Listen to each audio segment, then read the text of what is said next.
maanta ayuu shaqo ku duwan yahay dhammaanba muuqaaladii hore balse la socdo mid ka mid ah suuqyada ugu saxmadda badan caalamka uguna dadka badan iyadoo maalinta ay booqdaan 400,000 oo qof waxaana lagu magacaabaa Kabale Charshi oo Soomaali ahaan noqonaysa suuqa dadan.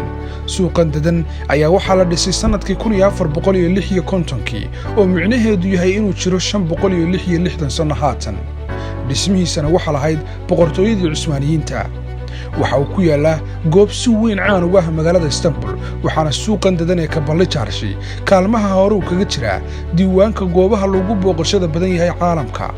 suuqan dadan ayaa waxa ku yaala in ka badan 4,000 oo dukaan kuwaas oo iibinaya alaabo kala duwan sida dharka, kabaha, macmacaanka uu caanka ku yahay Turkigu, laambado iyo weelka cuntada oo si la yaab la farshaxan loogu xardhay.